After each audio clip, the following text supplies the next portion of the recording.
Hello, Thomas. Now, I was just here to tell you that Bulgy, Bertie, and Terence have cleared the crossing, so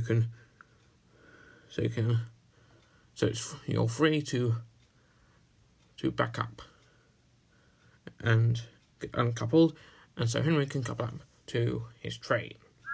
Which, of course, as Trevor said, is exactly what Henry did. Only a few minutes later, just after